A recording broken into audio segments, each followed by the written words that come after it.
What's the deal, YouTube? It's your girl, Miss Honey. Welcome back, welcome back, welcome back, welcome back, welcome back, welcome back, welcome back, welcome back. Welcome back to the channel, everybody. Oh, they cutting the grass.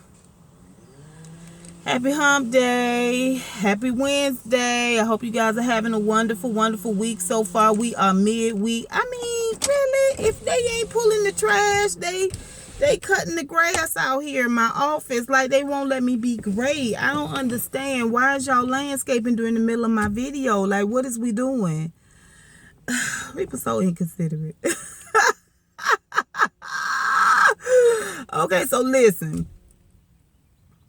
I'm on here. I'm going to talk about a couple of 2-3 things, okay? I hope I don't offend nobody, but this is what I've been chewing on in my spirit for the last few days or so. I've been thinking about it.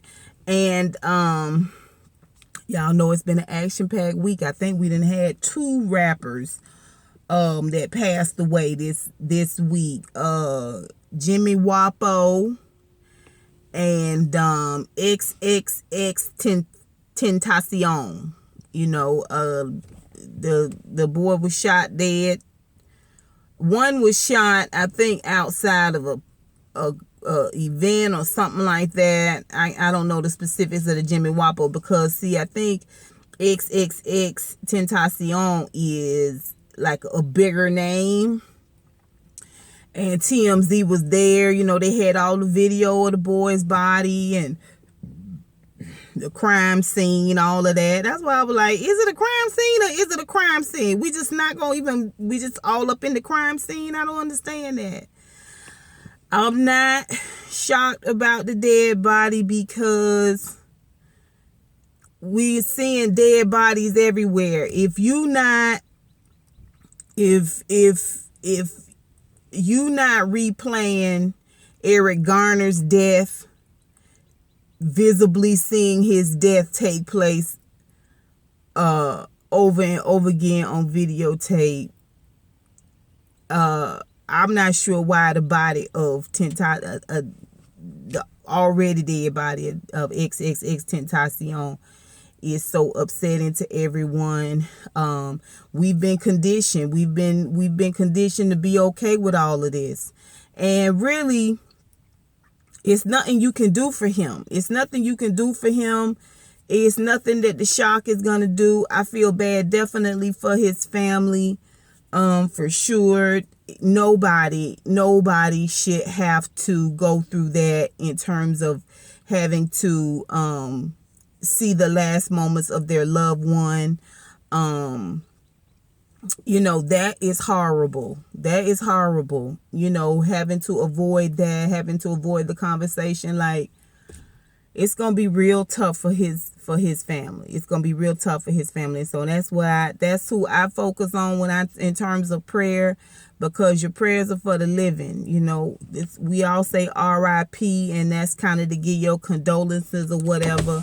But, you know what I'm saying? Like I said in my video about suicide, nobody has ever come back. Nobody has ever come back and talked about, you know, what's going on over there on the other side. I mean, there's people out there that say they talked to him, but ain't nobody ever came back and signed off and co-signed on nothing.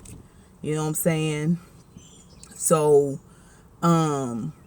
it ain't for the dead. It's for the living. Your prayers are for the living. So y'all remember to keep the families of both of these young men, both of these young kings, both of these young Wakandans in your prayers, because this who we leave behind. This is the residual damage of whatever we got going on. You know what I'm saying? Or whatever has been done. This is the residual damage of it all. Is that, you know, your family is going to ultimately be affected. And what's so funny is that in that moment, nobody talks about money. Nobody talks really about, you know, how much money they had. You know what I mean? Because at that moment, it's not really important. It's not really important. Your life was here. It was active and moving and taking up space on this earth. And now it is no more. Okay, and death is the great regulator. Don't ever forget that. Death is the great regulator. It's gonna happen to us all. Us all. We ain't all paying taxes. Okay, but we all got to go. We all got to leave this earth one way or another. Okay, so just keep all that in mind. Just keep all that in mind. Everything else is cult of personality type stuff. I'm not getting into all of that. Last words and the last thing and all of that. Just it keeps us in this real sentimental place. It don't keep us in this fighting stance. I don't want our people to lose this fighting stance. I want us to hold the line right here, which brings me to JayZ and Beyonce's album. They dropped their album, it was real fancy, like what they dropped and everything. I think they did rented out the Louvre museum, and everybody is talking about some of the subconscious things they are saying, what they mean, who is against, or who they talking about, who they making a reference to. They talking about how they met, JayZ telling that story, and also dropping a little bit about, they think responding to Kanye and the Kardashians. They taking a couple of jabs, 2-3 of them. They rolling in a little social consciousness stuff sprinkled in here and there. You know what I'm saying? It's all great. They talking about financial health and wealth and leaving a legacy, and your children's gonna have money and things like this. And it's just wonderful, and it's also empowering, right? And it's just great. But at the end of the day, what what you got at the end of the day? What you got? What we working with? What we talking about? Okay, y'all know I did my live on my back porch. I got to get back to my lives. I really enjoy my lives, but I did my live on my back porch, and we talked about what was it? Beyonce has boogers. You know what I'm saying? People, it's a lot of responsibility for Beyonce and JayZ, because they have so many people looking up to them, so many people following them. You know what I'm saying? It's the gift and the curse. And a lot of people hang on their every word, on their every move, on their every trend. You know what I'm saying? Like, it's a lot of responsibility. At the same time, it's got to be empowering to just be able to have a whole movement out there, just, the Beehive, and they with JayZ, but not really with JayZ. Beyonce done forgiven him. I don't know why we can't all move on. And the man is out there doing stuff. You know what I'm saying? He out there doing stuff. He made the Khalif Browder story. That was really, really good. I would love to see them take over Underground. When I hear them talking about all the money they got and all the money they making and all the moves they making, renting out the Louvre, that couldn't have been cheap. You know what I'm saying? I'd love to see them bring Underground back. I'd like to see him get behind Underground, the TV show, and maybe do something with that. Maybe put a little money towards that. Maybe put a coalition together that can bring that movie back. JayZ's supposed to be the creative director now at Puma. Puma's gonna blow all the way up. JayZ's a very smart, innovative, creative guy. Okay, he's got a good business head on him. He could bring Puma alive. Okay, I'd like to see him take some of that creative energy and put it in the Underground. That would be really, really nice. Okay. So,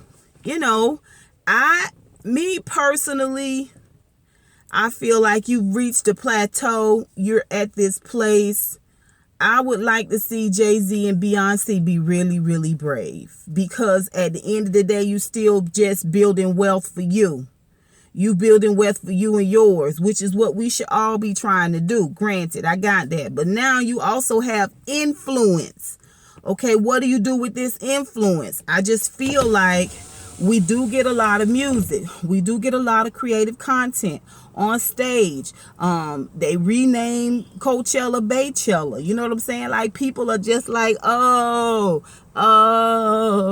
And I know we went through this period where she was like the supreme golden goddess of whatever, like love and happiness and power and strength and all of that when she was pregnant. She went through that little phase. But at the end of the day, what does it all mean? What do we have here? What are we working with? Like, what's all our moving parts? What are we doing? You know, are you influencing a whole influx of voters?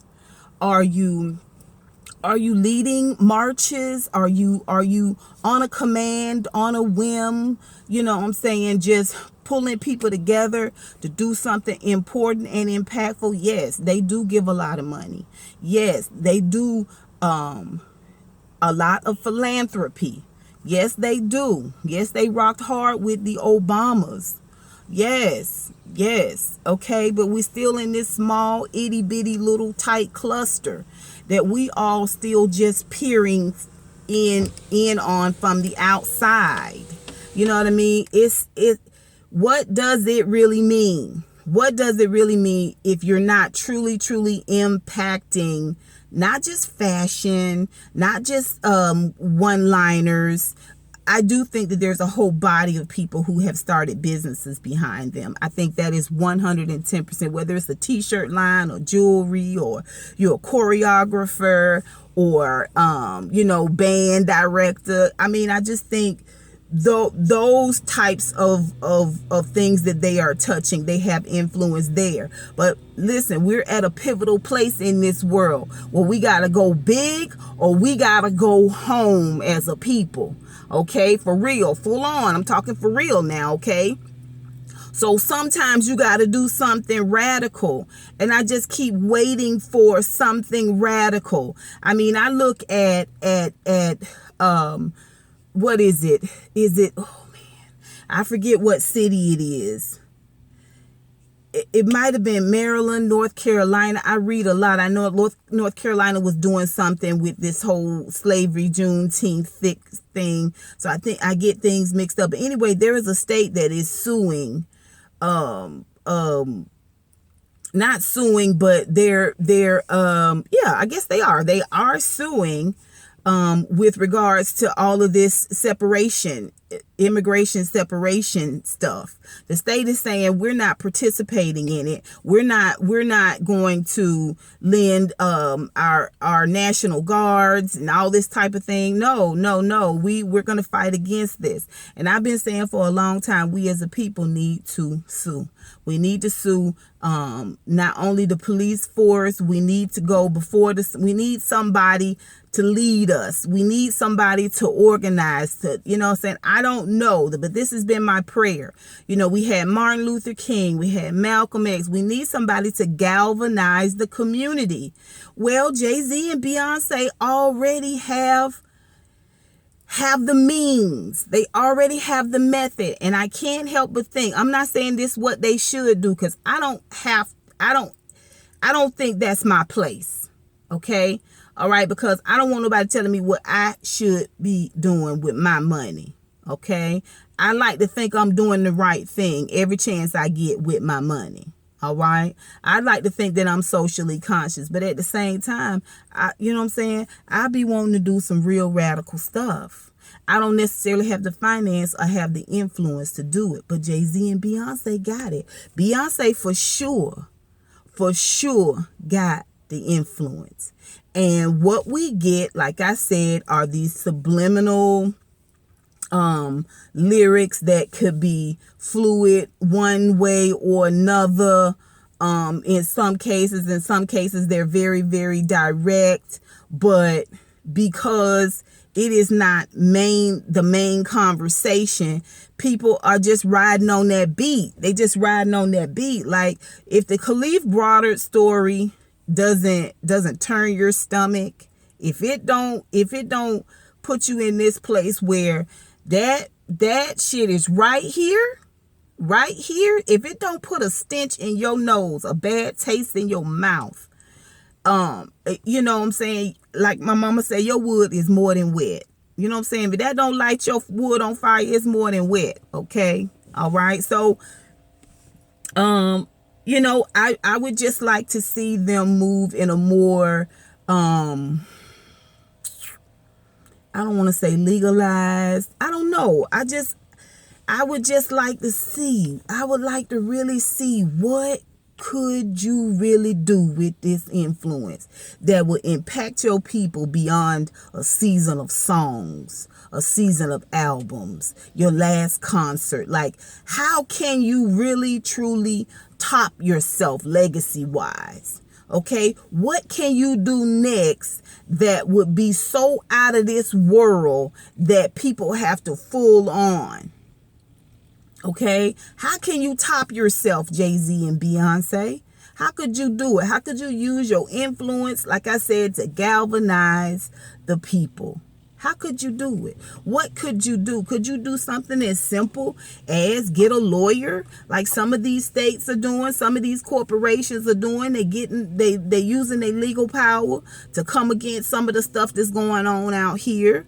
Could we influence some businesses to move with us in that direction? Could we influence the people to vote, and not just in the big election, but could we influence them to vote in the primary? You know what I'm saying? Like, how much power do you have? How much influence do you really have that your legacy has shifted from a financial one, which you have accomplished that. Kudos. Both of them are an empire.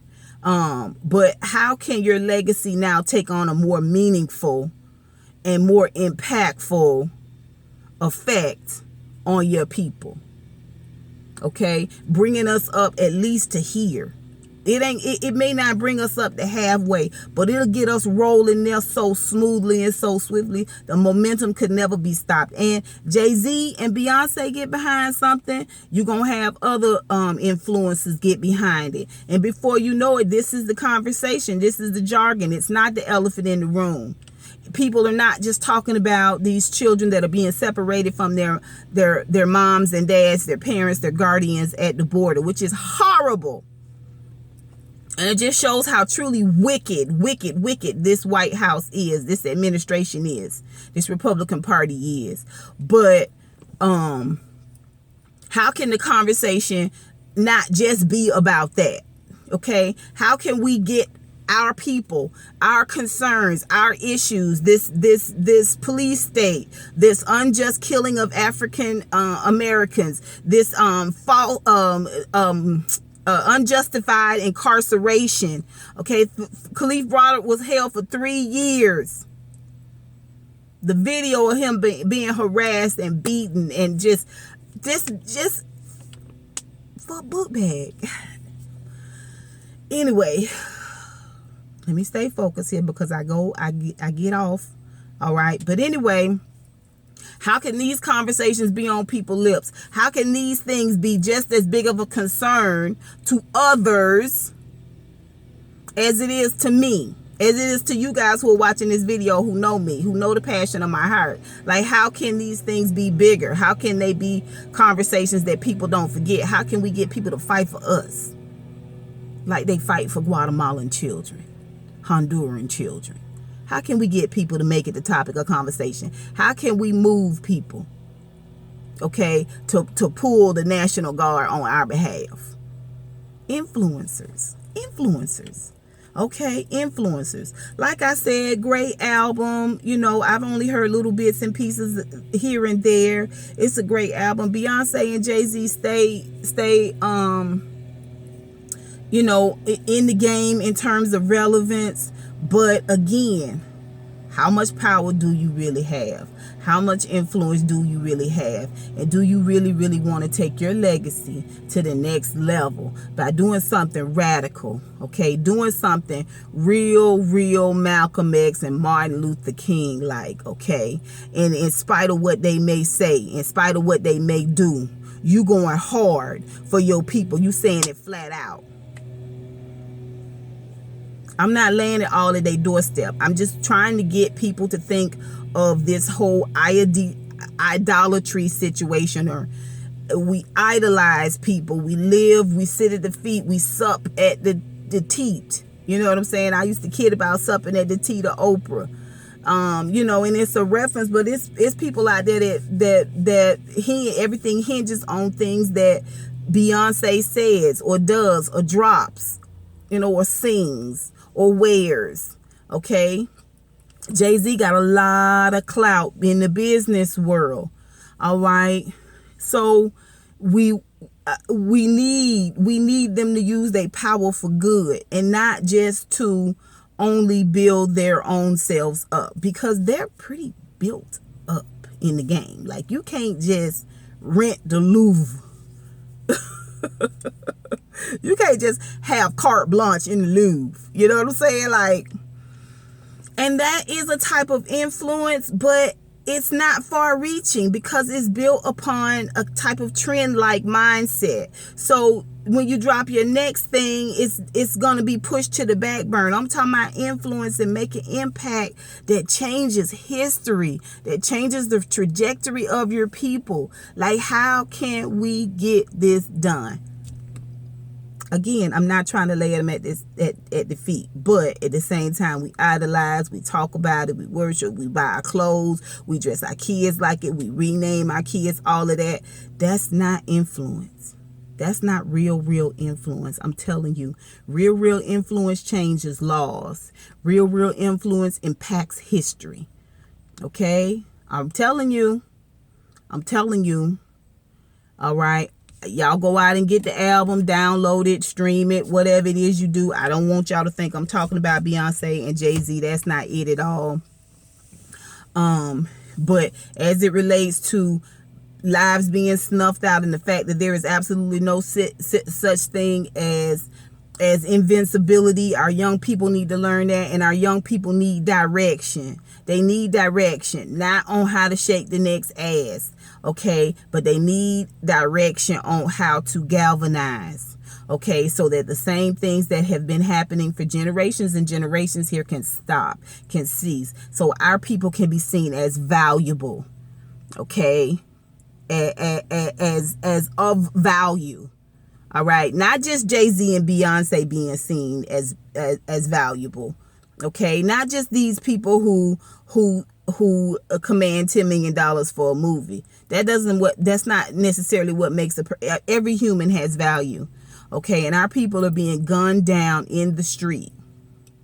That Philando Castile video, if you can make it through that whole thing and there's not a giant grapefruit-sized knot in your stomach and in your throat, I don't know. You might not be human. You might already be gone. Okay? But, yeah.